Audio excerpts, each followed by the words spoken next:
Hello everyone. Okay, so I would say about 6 months ago I was on a auction website, not eBay. I was on a website called shopgoodwill.com. I think I've mentioned them before in the past. Um, and I found this really old, broken beyond belief parlor guitar. I think it was like $12 or something like that, and I ended up paying with the shipping around $25, $30.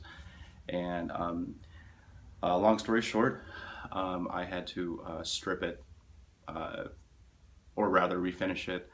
I had to reset the neck, and the body was broken, like the top piece was broken inside.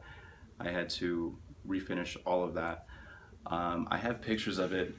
Since I edit most of these videos on my cell phone, I can't actually put the picture there, but I'll post pictures of it, or links to the pictures, so you guys could check it out. Anyway, long story short, I fixed it, refretted it, all that stuff, and now it plays. That's guitar number one. Now guitar number two, I picked up a 1950s Harmony Monterey archtop. This thing was completely bare. Once again, it was destroyed. Not destroyed. It was, I don't know how to put it. It was not playable. I had to reset the neck. I had to refret the fretboard, put a new nut in, tailpiece, restring it, and whatnot. I actually installed on the previous guitar and this guitar a gold foil pickup made by this guy named Wade, who owns this company called Victory Guitars, and they sell these amazing, really thin pickups for incredibly cheap, and the quality is amazing. The price does not reflect the quality at all in a good way. And he's a really cool guy too, very personable. Anyway, I converted both acoustics into electrics, and I don't know, it turned out okay. I should have premised this with I have absolutely zero background in Luthiering or guitar making or anything like that, so it's not perfect. I wasn't shooting for perfection. I was shooting for playability, I guess. And these were kind of beginner guitar projects for me. Oh, I should also forget to mention about the first guitar. Sorry. Let's see. It turns out there was only a few that were made by Harmony for this company called the American Institute of Music or something. I forget the name. I'll post the name once I find it in the description box. But they only made a few, and as far as I know, there's only, from what I see on the internet, there's only maybe 3 in existence, which is kind of nice, kind of cool actually. If I would have known that, I would have held back a lot on the refinishing and whatnot, and I feel like a dumbass for doing so. But anyway, I'm going to show you guys both guitars. First, I'm going to show you the Monterey archtop, and then I'll show you the other one. All right, so this is my Harmony Monterey. The tuning keys are broken. At first I had Grovers on, and then I changed to these Gotos, which are pretty sweet. They're not entirely straight, but like I said, I don't really understand or know what I'm doing. I mean, I play, it's just I don't know how to install hardware in a guitar, but I hope I did a good job. I put a new nut in. This is a pre-cut nut from a company called Tusk, and it's a self-lubricating nut. I had to refret the neck after I reset it, and that was a big pain. What's that? Oh, a little polish mark. And all the inlays were good. The neck was straight, which was nice. I put the pickup in. There were these 2 giant holes here that I had to patch up. I still gotta work on it a little bit. They were big. They were big, like big. And what I did was I just mixed wood with super glue, put it in there, and I used dye mixed with acetone to cover it up, and then I put super glue on top of it, and I polished it clean to match the finish, the nitro finish of the guitar. and I still got to do a little bit of work here, but oh, believe me, it was completely destroyed. There were these two giant cracks here that I had to mend, once again with wood and super glue, polish that out straight. Same here, here. Apparently there was white paint that got poured on the guitar, maybe in a garage a while back, but there's white splatter inside the guitar. I used the the frequencator tailpiece, which was nice, short on the tenor, long on the bass strings. I'd mend all this. There were big holes here that I'd mend. Straight on, which was nice. I had to take an existing bridge and then I had to modify it so the action would be playable. This pickup was just a sheet of plastic that was cut out, and I had to cut a little piece. I kind of went a little bit too far with the cut for the pickup. Bolted here, screwed here, and then you got some buffer felt squares there. Output or output jack, I forget at the moment, goes through there into the F hole. Volume, tone, I actually had to wire all this myself, which I had no idea what I was doing, but it worked out, and probably looks like chaos to a lot of people that do know what they're doing, but I had to rewire it there. Yeah, a bunch of cracks everywhere that I had to mend, end pin. Funny enough, the actual binding on it was perfect. None of it was destroyed or anything like that. Now the back was almost in okay condition. I had to rework the back. Like I said, I didn't refinish the guitar. I sanded it. I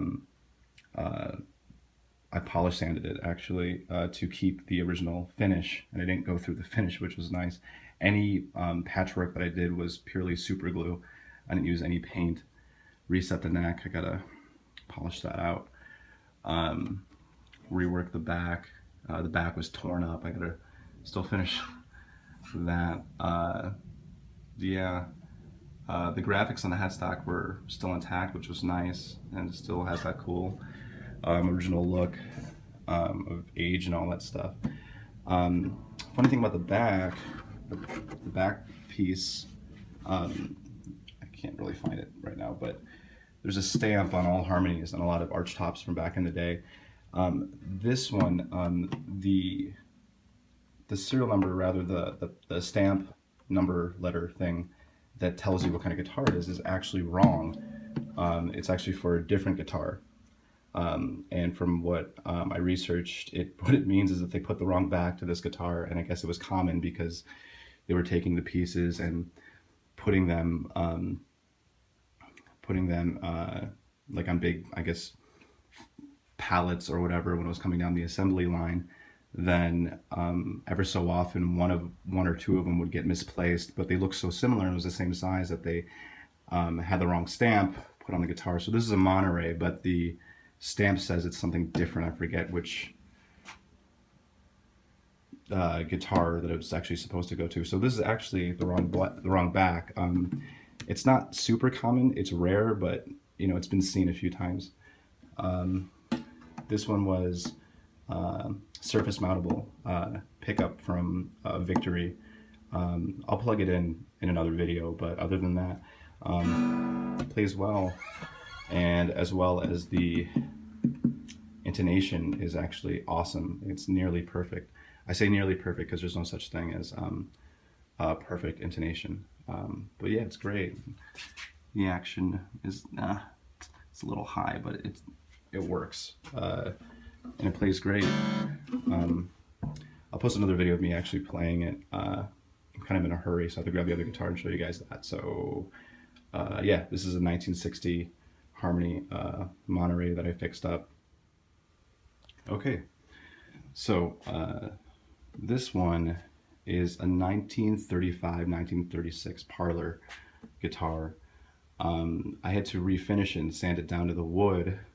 Then I had to restain it. I didn't know what I was doing. I tried to pull off a light sunburst here. I mean, it looks okay. Polyurethane finish. I used a beveler and cut into the body and put new binding on it. I don't know, it's not a perfect job, but it's not bad for a first. So if you look here, there's a huge crack, was a huge crack that's mended there, and there was a huge crack here coming down here. The neck itself was actually bent this way into the body, and I guess that's common for guitars left in an attic. We have ladder bracing inside here, which was common for old acoustics, old parlor guitars from, I don't know, 1920s, 1930s, and probably before that. Once again, the pickup is from Victory Guitars. I thought I was going to be able to mount it to the surface, but I couldn't because of the spacing. So this is actually an aluminum old ruler that I had to cut down and modify and bolt in from here. So it's mounted through there. I did the wiring here. That's wired to the volume and the tone. These are actually old knobs from a Silvertone radio. Original tailpiece. I had to redo all this. These are Grover tuning keys. The bridge is a pre-cut from the same company called Tusk from another guitar. Refret the neck, level it, all that stuff. The back is actually, that's the original paint. That's the original, not paint, that's the original finish, actually. So I tried to match it as close as I could. I don't know how well I did. That's the original pick guard. There's warping on the pick guard because it's actually super thin. But I did that. Once again, the action's pretty good, considering that the neck actually isn't completely straight, but it plays awesome, believe it or not. Once again, plug it in, no feedback, no nothing. I had to modify a bridge for it, and mend cracks here all over the place. This thing was destroyed, but it plays well. I'll post a video of me playing both guitars sometime soon. But yeah, it's 1936 Harmony, or so I believe. I have no idea, actually, to be honest with you. There's no real way of me actually knowing. There's been a few guesses, but yeah, I got this sucker for, I don't know, $20, maybe 15 bucks. And I put maybe, I don't know, with everything, maybe like $60 in it, maybe less. But yeah, it's a nice guitar. It's a cool little jam guitar for like the living room and stuff. But yeah, all right, thanks for watching.